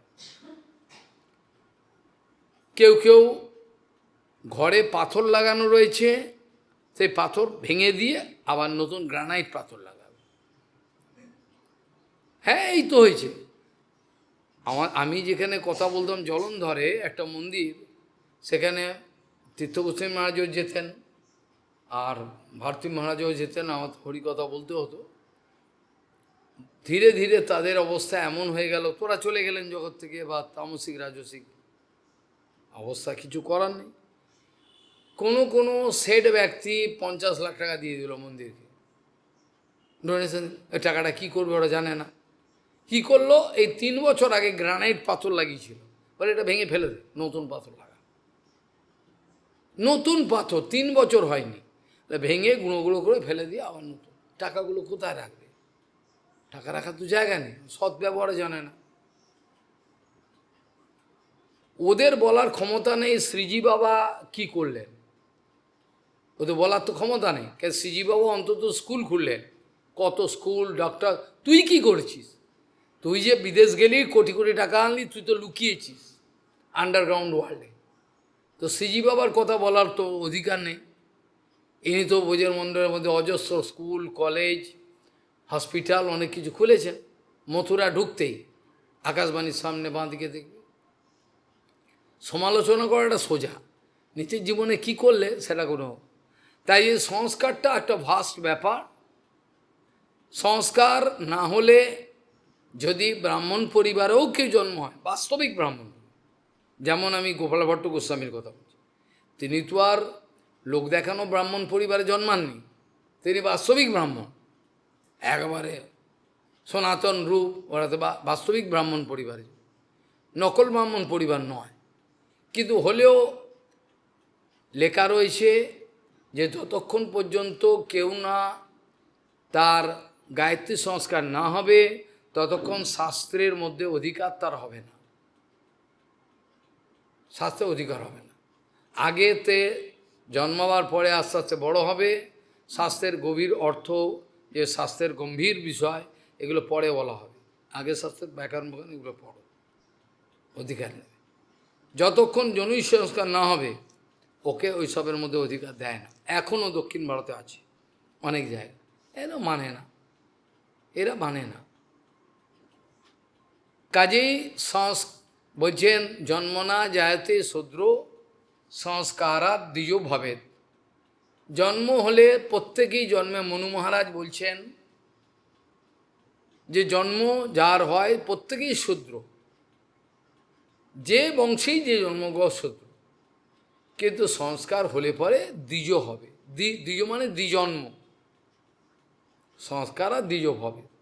কাজে এগুলো সব গুরুত্বপূর্ণ বিষয় আমরা আলোচনা করলাম। আগম অপপ্রজা দেশ কাল কর্ম চ জন্ম চ ধ্যানম মন্ত্র অথ সংস্কার দশইতে গুণহেতব। এইগুলো কেমন কে পরিমাণে কিভাবে সেবা করছে তার উপর নির্ভর করছে উদ্ধব কে কোন গুণের প্রাধান্য লাভ করবে। তত্ত্বৎ এবার ভগবান বলছেন তত্ত্বৎ যে বিষয়গুলো আমি বললাম উদ্ধব, তত্ত্বৎ সাত্ত্বিকমেবৈষাম, এগুলো যদি প্রত্যেকেই সাত্ত্বিক গুণে রিলেট করে সম্পর্কান্বিত করে অর্থাৎ যে ক্রিয়াকর্ম করলে সত্যগুণ বাড়বে, তাহলে সেই জ্ঞানী ব্যক্তিরা, পণ্ডিত ব্যক্তি, জ্ঞানী ব্যক্তি, তারা এটাকে খুব প্রশংসা করে অর্থাৎ সম্মান করে। এগুলো 10টা কারণ যদি কেউ সাত্ত্বিক গুণের সঙ্গে সম্বন্ধান্বিত করতে পারে, তাহলে পণ্ডিতগণ ওই শতগুণের প্রশংসা করে। আর তমগুণের তারা নিন্দা করেন। আর রজগুণের ব্যাপার থাকলে কিছু বলতে চান না, চুপচাপ থাকেন, যা রজগুণ আছে যা করে করুন। রজ থেকে শতও যেতে পারে, অতম কোনো মন্তব্য করেন না। এই জন্য বলছেন উদ্ধব তত্ত্বৎ সাত্ত্বিকমেবৈষাম যজ্জৎ বৃদ্ধা প্রচক্ষতে নিন্দন্তি ত্বামসম তৎ রাজসম তদুপেক্ষিতম। রজ দেখলেই ওরা উপেক্ষা করে যান, কিছু বলতে চান। আর রজগুণ উপেক্ষা করে না, যা পারে হোক। তমগুণের নিন্দা আর শতগুণ হলে তারা প্রশংসা করেন, ভালোবাসেন। আর ভগবান বলছেন সাত্ত্বিকান্যেব সেবেত, এই সমস্ত কিছু যদি সাত্ত্বিকভাবে সেবা করে সত্য বৃদ্ধায় স্বাভাবিকভাবে সেটা শতগুণ বৃদ্ধির কারণ হয়ে দাঁড়াবে। সাত্ত্বিকান এব সেবেত প্রমাণ সত্য বৃদ্ধায়, সত্য বিবৃদ্ধায়, সত্যকে বৃদ্ধি করে দেবে। তত ধর্মস তত জ্ঞানম যাবৎ স্মৃতি রপোহনম। তাহলে বলছেন যে পর্যন্ত শতগুণ বাড়াতে পারবে লোকে, ধর্ম শতগুণ বৃদ্ধির সঙ্গে সঙ্গে সুবিধা আছে। যে পর্যন্ত এই কি হবে, এই ধর্মের প্রবণতা বাড়বে শতগুণ বাড়লে। আর ধর্ম থেকে যাত জ্ঞান হবে, জ্ঞান থেকে সমুৎপন্ন স্মৃতি, ইন্দ্রিয়র যে চালনার যে পূর্বের নোংরা বৃত্তিগুলো ছিল এটাও পরিবর্তন হবে। যেমন মন হলো, যেমন হৃদয় হলো, সেরকম ইন্দ্রিয় পরিচালনাও ঘুরে যাবে। ভগবান বলছেন দেখো শতগুণ বৃদ্ধি হলে ধর্মের প্রতি মন হয়, তাহলে রজতম গুণগুলোকে আস্তে আস্তে ফিকা হয়ে যায়, রজতম গুণগুলো ফিকা হয়ে যায়। আর রজতম গুণ যখন চলে যায় তখন সুবিধা হয়। কেন, রজতম চলে যাওয়া মানে আর সে নোংরা কাজ করবে না, অধর্ম কাজ করবে না। অধর্মের মূলই হলো রজতম, তা অধর্ম আসে করবে না। সেটি বলছেন যে পর্যন্ত ধর্ম থেকে জাত জ্ঞান এবং জ্ঞান থেকে সমুৎপন্ন স্মৃতি ও ইন্দ্রিয়ের স্মৃতি এবং বিস্মৃতি হয়, পুরুষ সে পর্যন্ত সত্যবৃদ্ধির জন্য এই গুণত্রয়ের মধ্যে এই লিমিটটা বলে দিল। তারপরে যদি এই লিমিট ছাড়িয়ে কেটে ট্রান্সেন্ড করে কেউ যেতে যায়, তখন তো অন্য কথা, তখন তার বিশুদ্ধ সত্যেতে অধিষ্ঠান হতে হয়। তবে শতগুণ যখন বৃদ্ধি হবে তখন তো ভালোই হয়, ততটা খারাপ। তবে ভগবান গীতাতে বলছেন শতগুণটাও কিন্তু বন্ধনের কারণ। এটা সুখেতে বন্ধন করে, ঝামেলা চাই না, নিশ্চিন্তে থাকবো, কি ঝামেলায় যায়, জ্ঞান বৃদ্ধি হবে, কিন্তু এটা তো সুবিধা হবে না। এই শতগুণকে কেটে ফেলে দিয়ে শুদ্ধ সত্যতে অধিষ্ঠিত হওয়া দরকার। যতক্ষণ না হতে পারবে ততক্ষণ তার হৃদয়েতে ভগবানের কোনো অনুভব সেরকম হবে না। তাই যে বলছেন সাত্বিকান নেব সেবেত পুমান সত্য বিবৃদ্ধয়ে তত ধর্মস তত জ্ঞানম যাবৎ স্মৃতি রপোহনম। ঠিক আছে, তারপর বলছেন দেখো বেনু সংঘর্ষজ, বেনু মানে হচ্ছে বাঁশ, বেনু মানে বাঁশ, বেনু মানে আবার বাঁজায় ওটাও হয়, কিন্তু সাধারণ মানে হলো বেনু মানে হচ্ছে বাঁশ গাছ, বেনু, বেনু ঝাড়, ব্যাম্বো। বেনু সংঘর্ষ, বেনু সংঘর্ষজ বহ্নির দ্বগ্ধ্বা সম্মতি তদ্বনম এবং গুণো ব্যত্যায়জো দেহ সম্মতি তৎক্রিয়া। ভগবান বলছেন উদ্ধব, যেমন বাঁশবনে গরম গরম প্রচণ্ড গরম চলছে, বাঁশবনে ঘর্ষণে বাঁশবনে আগুন লেগে যায়, মাঝে মাঝে হয় এরকম, দাবানল জ্বলে ওঠে। সেই দাবানল কতক্ষণ থাকবে উদ্ভব? যতক্ষণ বাঁশঝাড়ের মধ্যে বাঁশ থাকবে ততক্ষণ থাকবে।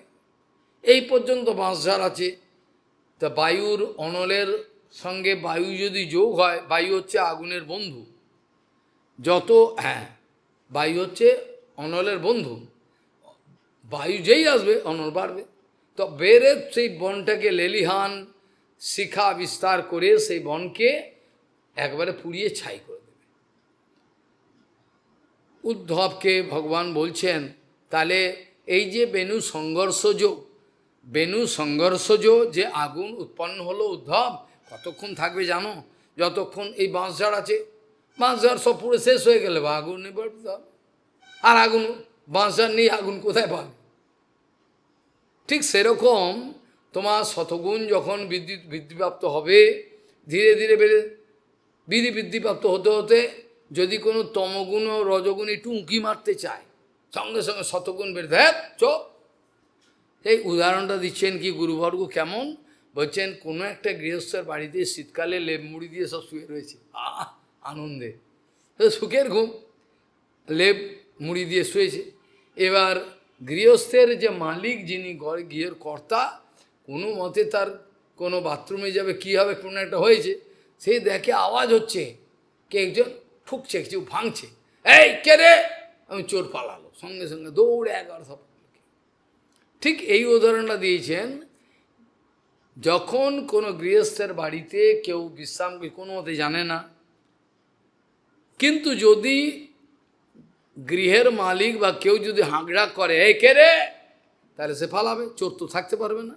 ঠিক সেই উদাহরণ দিয়েছেন, যখনই তোমার মধ্যে শতগুণ বৃদ্ধি হতে থাকবে, তখন এরকম ভেবো না যে কোনো সময় তো তম আর রজ আসবে না, আসতে পারে, কখন যে আসবে, কোন ভালো আছে, ভালো দুম করে এসে গেল রজ, এই মানুষের ঠিক নেই।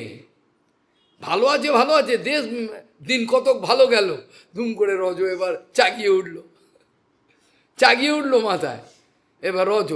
সেই সময় যখন শতগুণ বৃদ্ধি হয়, তখন শতগুণ বৃদ্ধির জন্য রজগুণ ভয় পায়, শতগুণ একে ভয় দেখায়, এই যা, কোথায় কী করবি, যা।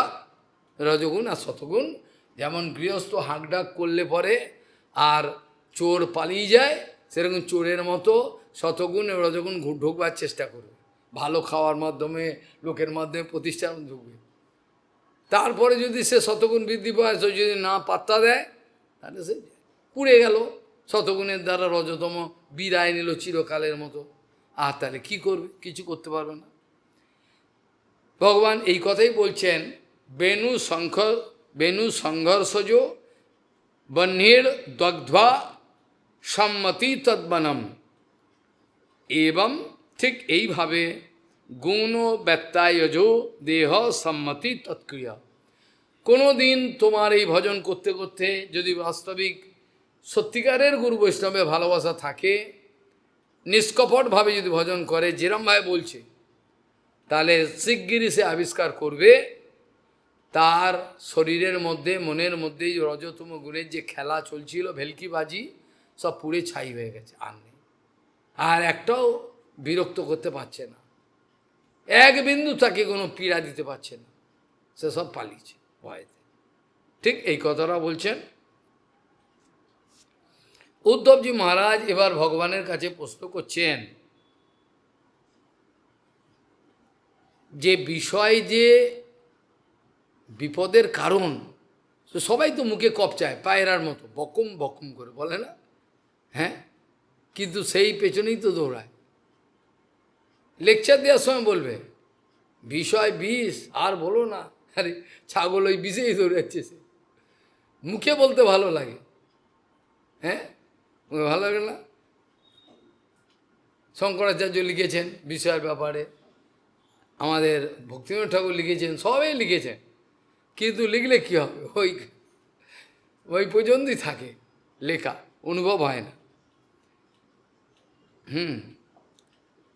সেখানে উদ্ধব বলছেন, ঠিকই সবই তো বুঝলাম, সবই তো বুঝলাম, এখন প্রশ্ন হলো বিদন্তি মাত্যা প্রায়েণ বিষয়ান পদম আপদম। বিষয় পদে পদে বিপদ আনায়ন করে, পদে পদে বিপদ আনানো, তথাপি ভুঞ্জতে কৃষ্ণ তৎকথম সখররাজবৎ। কি করে তাহলে হয়? বিষয় তো বিপদের, হ্যাঁ, বিপদের সম্ভাবনা সবসময় থাকে, বিষয় মানে বিপদ থাকবেই। তাহলে লোকে যদি এ কথা বুঝেই থাকে, তাহলে তথাপি তারা এই বিষয় ভোগের জন্য দৌড়ায় কেন? উদাহরণটা দিচ্ছেন, যেমন গাধা বা যেগুলো হচ্ছে খচ্চরগুলো আছে না, তারপরে কুকুর, কুকুরের পেছেও দৌড়ায়, এই যে খ্যা খ্যা করে মারবে আবার দৌড়াবে। ছাগল বলছেন, শাস্ত্র তো বলছে, ব্যাখ্যা করছে বিশ্বনাথ চক্রবর্তী, বলছেন পাঁটাটাকে নিয়ে যাচ্ছে, কাটবে, এবার কেটে বলি দিয়ে এবার মাংস বিক্রি করবে, তখন ছাগির সামনে ও তখনও দৌড়াচ্ছে, ওকে কাটবে একটু পরে, একটু পরে তাকে কাটবে, তার হোশ নেই, তখনও চলে। এইরকম হচ্ছে মানুষের স্বভাব, জেনে রাখবে। যতক্ষণ পর্যন্ত না সে এই ভক্তিতে প্রতিষ্ঠিত হবে, তো এই চরিত্রই চলবে, কেউ প্রকাশ্যে কেউ অপ্রকাশ্যে, এরমই চলবে, এর বাইরে যেতে পারবে না। এত লাথি মারছে, এরম পেছনে পা দুটো দিয়ে এক লাথি মেরে দিল মুখে, আমার আবার যাচ্ছে, সে কথা বলছেন, এইটাই বলছেন, তথা বলছেন বিদন্তি বিদন্তি মর্তা, এই জড়জগতের লোক বেদন্তি মর্তা প্রায়ণ বিষয়ান পদম আপদম। পদে পদে তারা জানে বিষয় বিপদের কারণ উৎস, তথাপি তো বিষয় ছাড়ে না। কেউ কেউ কৃষ্ণ বিষয়ের নাম করে মহা বিষয় ভোগ করে যাচ্ছে, নাম দিচ্ছে কৃষ্ণর জন্য, আমি তো কৃষ্ণের জন্য করছি, করে যাচ্ছে। তোর গুরুদেব কি বলেছে, তোর প্রভুপাদ কি বলেছে, পাগল দেখ এবার, ও আমি বিষয় কৃষ্ণের জন্য করছি, তাই জন্য তো তোমার এরকম অবস্থা। তাহলে বিদন্তি মর্তা প্রায়ণ, বলতে ভালো লাগে কীর্তনে, মা কুরু ধন জন যৌবন গর্বন হরতি নিমেষাৎ কালো সর্বম, বলতে ভালো লাগে। তো কাজের বেলা কিছু না, কাজের বেলা হয় না, লেকচার দিতে ভালো লাগে। এইটা ভগবানের কাছে উদ্ধবের প্রথম প্রশ্ন, যে আপনি তো সবই বললেন শুনলাম, তাহলে সব জেনে শুনু কেন খররাজবৎ, খচ্চর বা গাধা বা ওই কুকুর, এই এদের ব্যবহার যেরকম হয় এরকমই মানুষের হয়, এত লাথি খাচ্ছে, জুতো খাচ্ছে, এইটাই বাসা ভাবে। ভগবান বলছেন দেখো, অহম ইতি অন্যথা বুদ্ধি প্রমত্তস্য যদা যথা হৃদি। প্রথম সমস্যা হলো আমি কে এ বিচারে গণ্ডগোল, হয়তো কালকে এটা দিয়ে শুরু করবো প্রবাদে, আমি কে এ বিচারে গণ্ডগোল থাকবার জন্য যত সৃষ্টি হচ্ছে, যত সমস্যা। অহম ইতি অন্যথা বুদ্ধি প্রমত্তস্য যথা হৃদি উৎসর্পতি রজো ঘোরম তত বৈকারিকম মনঃ। নিজের বিচার, নিজের যে স্বরূপ বিচারে ভুল রয়ে যাচ্ছে, অহম ইতি, বিরূপে স্বরূপ, হ্যাঁ, ভাবি মোর মন মায়াতে আকৃষ্ট, ঠিক এই কথাটাই। তাহলে মহাজন দেখো, বিরাট কিন্তু বাইরে কোনো ডিগ্রি নেই, কীরকম কথাটা বলছে, ঠিক এই কথাটাই কিন্তু ভাগবত বলছে, কি ক্ষমতা দেখুন, ওই একটা সাধারণ কীর্তনে ওটা লিখে দিচ্ছি। নর্তমা ঠাকুর একটা পুরো বই পড়ে যা আপনি জানতে পারবেন না, নর্তমা একটা কীর্তন মতো সব লিখে দিন। কি ক্ষমতা তাদের এই মহাপুরুষগণের, ভাবলে পরে অবাক হওয়া যায়। কি করে বললেন, কীর্তন একটা কীর্তনও সব বলে দিল, যা যা ভাগবত শাস্ত্র পড়ে পাবে সব বলে দিল। ভগবান বলছেন এই যে বিরূপে স্বরূপ, এ বুঝতেই পারছে না কে। এই আমিকের এই উল্টো বুদ্ধির জন্য অহম ইতি অন্যথা বুদ্ধি, আমি এই দেহটাকেই ভেবে নিয়েছি। আমি আমি দেখে নেব তোমাকে, আমি আমার আমি আমি কোনো কথা শুনতে যাই না। বাড়িতে লড়াই হয়ে গেল, জ্যাঠা আর কাকা দুজনের মধ্যে, বাড়ি ভাগ হয়ে গেল। কে কার বাড়ি নেবে, কোথায় যাবো, ছাগল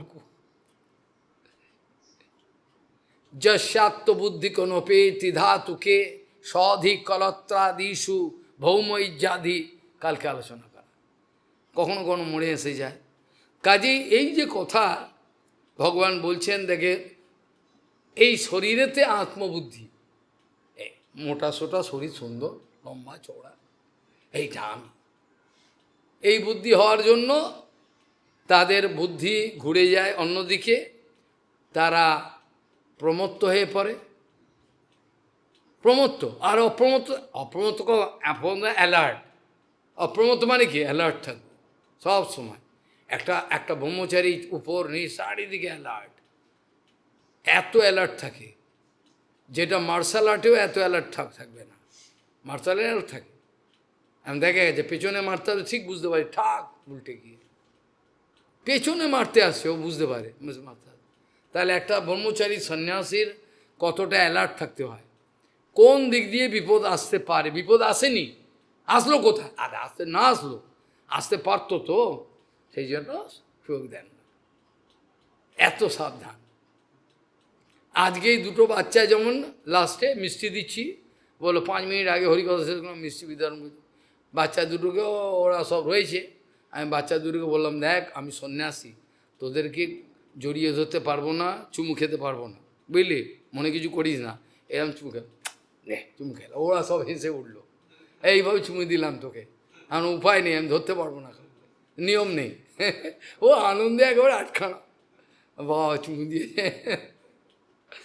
কাজেই এই হচ্ছে কথা। তাহলে ভগবান বলছেন অহম ইতি অন্যথা বুদ্ধিহি প্রমত্তস্য যথা হৃদি উৎসর্পতি রজ, এই থেকেই যখন দেহ গেহতে আত্মবুদ্ধি চলে আসে উদ্ধব, সেইখানেই রজগুণের বৃদ্ধি হয়ে যায়।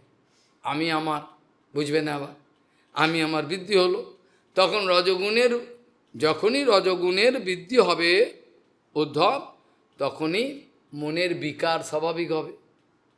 মন তো বিকার হবেই, মন তো অপেক্ষা করছে কে আমাকে বিকার করবে, আসো ভাই আসো ভাই,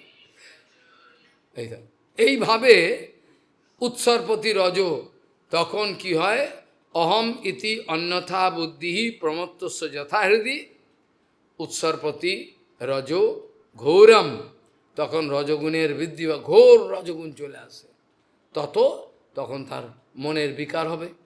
আর বিকার যখনই হবে, বিষয়টা কি, আমি মরে যাব এই ছাড়া, আর যেন মনে হচ্ছে বিষয়ের সঙ্গে এতটাই তদাত্মতা প্রাপ্ত হয়েছে, বিষয় গেলেও মরে যাবে। নিজে দেখা, ডালহাউসির অনেক দিন আগেকার, হাতে 40 বছর 42 বছর হবে, ডালহাউসির একটা জায়গা দিয়ে কোনো কাজে যাচ্ছি, আমি জানিও না ওটা শেয়ার মার্কেট, এবার যে হচ্ছে সব শেয়ার মার্কেটে বলছে, হঠাৎ একটা বুড়ো মারোয়ারি হাট করে হাট ফেলে পড়ে গেল, কী ব্যাপার, হইচই পড়ে গেল, বলে ও যে শেয়ার মার্কেটের করছিল, চারিদিকে ফোন, এখন তো মোবাইল চারিদিকে, এই ফোনটা তুলছে, এই ফোনটা চারিদিকে ফোন, বুড়ো খবর পেলো তার তখনকার দিনে 50 লাখ টাকা শেয়ার নষ্ট হয়ে গেছে, শোনার সঙ্গে সঙ্গে হার্ট ফেল হয়ে এখানেই পড়ে গেল। মানে টাকার সে এক, টাকা ছাড়া বাঁচবে না। তাহলে টাকার সঙ্গে সব কিছু সে তদাত্মতা প্রাপ্ত হয়েছে, যেমন আগুনে লোহাটা দিলে আমি বাঁচবো না, আমি নেশা ছাড়া বাঁচতে, মহারাজ আমার মদ ছাড়লে আমি মরে যাবো, চাইনি মদ ছাড়লে মরে যাবে, মদ ছেড়ে দিলে মরে যাবে। কথাগুলো সব ভুল। যাই হোক, আজকে এই পর্যন্ত বিশ্রাম দেওয়া প্রয়োজন, কালকে আবার তদেব রম্যম রুচিরম নবম নবম তদেব শস্যদ মনসো মহোৎসবম তদেব সৌকর্ণব শোষণম নিনাম যদুত্তম শ্লোক যশো অনুগীয়তে। वाञ्छकल्पतरुस्य कृपासिन्धु पतितानं पावनेभ्यो वैष्णवेभ्यो नमः।